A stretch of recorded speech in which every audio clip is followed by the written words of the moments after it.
Hello, welcome back to English World, my YouTube channel. अब तक हमने making sentence, formation of sentence का दो सेशन समझ लिया, जान लिया है। आज मेकिंग सेंटेंस का नेक्स्ट सेशन देखेंगे। मेकिंग सेंटेंस का नेक्स्ट सेशन, मेकिंग सेंटेंस और फिर forming of sentence, formation of sentence part 3।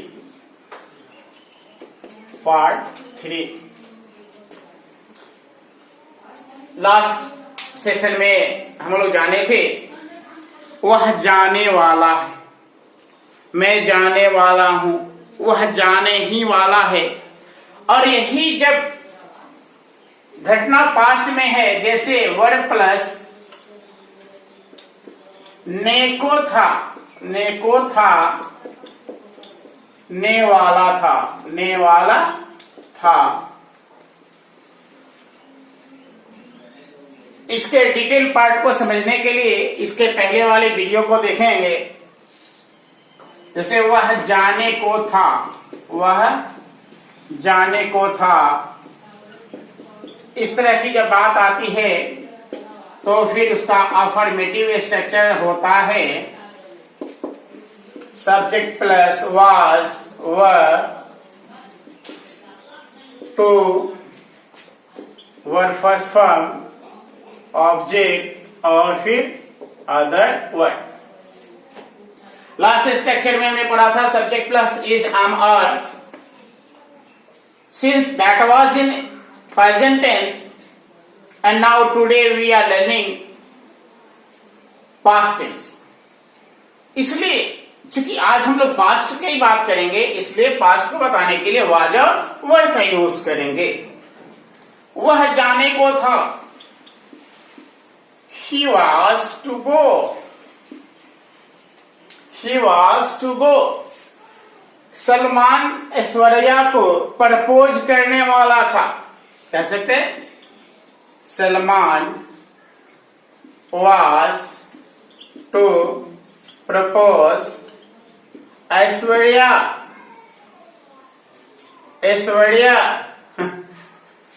but meanwhile Abhishek proposed and got married। इसलिए तो जानते हैं क्या हुआ। तो Salman was to propose Aishwarya, Salman जो है ऐश्वर्या को प्रपोज करने को था, करने वाला था। इस तरह से पास्ट टाइम की बात जो है वह बताने के लिए हम इस तरह का यूज करते हैं। द सेम वे जब इसकी निगेटिव की बात आएगी, you were not to stay there, तुम वहां ठहरने वाले नहीं थे, तुम वहां ठहरने वाले नहीं थे,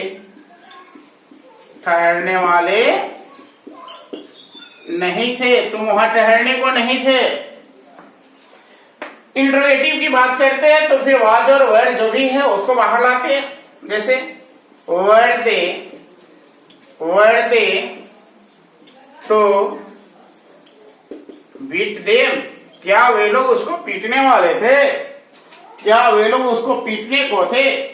तो इस तरह से जैसा पार्ट 2 में हमने देखा प्रेजेंट के लिए जो था, बस सारी बातें वही हैं। उस समय प्रेजेंट की बात हो रही थी और अभी आज पास्ट की बात हो रही है। हमने जहां जहां इज, एम, आर का यूज किया है वहां आप वाज और वर का उसके प्लेस पर यूज कर लेंगे और बाकी सारे स्ट्रक्चर वैसे ही रहने वाले हैं। जैसे कौन जाने को था, who was to go, कौन जाने को था।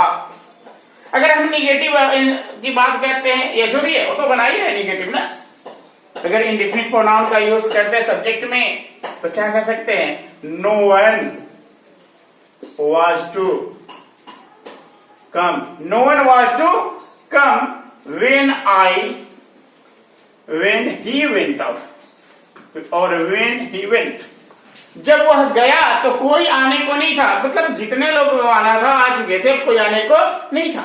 इस तरह से हम सेंटेंस को कंक्लूजन कर सकते हैं, सेंटेंस को जोड़ते हैं। नेक्स्ट जो उस दिन लास्ट स्ट्रक्चर था, वर्ड प्लस ने को ही था, वर्ड प्लस ने को ही था, ने को ही था, ने ही वाला था, ने ही वाला था, लगभग करीब करीब, लगभग करीब करीब, लगभग करीब करीब प्लस ने को था, ने को था, ने को ने वाला था, वाली थी, वाले थे। इस तरह की जब स्ट्रक्चर आ जाती है तो फिर कल लास्ट के ही तरह, जैसे वह जाने को ही था, वह जाने को ही था, वह जाने ही वाला था, वह जाने ही वाला था, वह जाने जाने को था, वह जाने जाने को था, वह जाने जाने को था। इस तरह की जब सेंटेंस बनाने हो थोड़ी सी स्ट्रक्चर में चेंजेज आते हैं, जैसा कि हमने लास्ट सेशन में समझा, लास्ट सेशन में जाना, अभी भी हम वही बात दोहरा रहे हैं कि लास्ट सेशन में जो देखे होंगे उनके लिए कोई प्रॉब्लम नहीं है, बस उसमें वाज और वर्ड को चेंज करना है। फिर अबाउट और लाइकली का यूज करेंगे, फिर two plus V1 plus object की चर्चा हो जाएगी। अब क्या था, जैसे वह जाने को ही था, he was likely to go, और he was about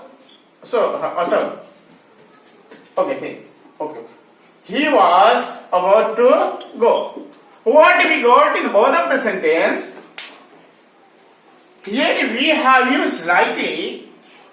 On the other hand, in this sentence we have used about, but both have the same meaning, both have the same meaning. What? He was likely to go, वह जाने ही वाला था, वह जाने ही वाला था। It means the work was likely to be done, काम होने ही वाला था।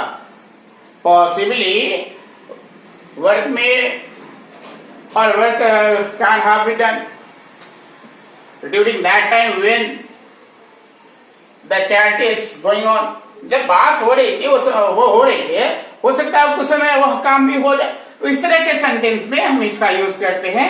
फिर इसका नेगेटिव बनाना हो, वाज वर्ड के बाद नॉट का यूज करते हैं। इंट्रोगेटिव बनाने की बात आती है, वाज वर्ड को क्या करेंगे, वाज वर्ड को फर्स्ट ऑफ ऑल यूज करेंगे, it mean before subject use करेंगे, और फिर उसके बाद सब्जेक्ट को लाएंगे। इंट्रोगेटिव निगेटिव की बात, तो फिर वही वाज वर्ड पहले लाना, फिर सब्जेक्ट, फिर नॉट, फिर रिमेन, और रेस्ट ऑफ द सेंटेंस जो है वो उसको रख देते हैं, या फिर वाज और वर्ड के साथ नॉट का कंक्लूजन करते हैं, तो वाजन हो जाएगा, वरन हो जाएगा। तो इस तरह से हम यूज करते हुए इस पास्ट को बता सकते हैं। द सेम वे इसका नेक्स्ट जो स्ट्रक्चर है, अब समझ में आ रही होगी कि प्रेजेंट की तो हो गई, पास्ट की हो गई, तो फिर अपकमिंग टाइम का क्या होगा, आने वाले टाइम का क्या होगा, आई मीन आने वाले समय का क्या होगा, फ्यूचर का क्या होगा।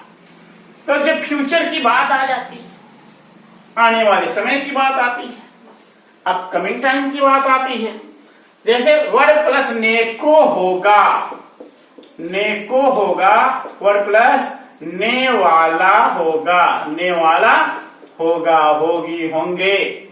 तो इस तरह की सेंटेंस आया, जैसे वह जाने वाला होगा, वह जाने वाला होगा, वह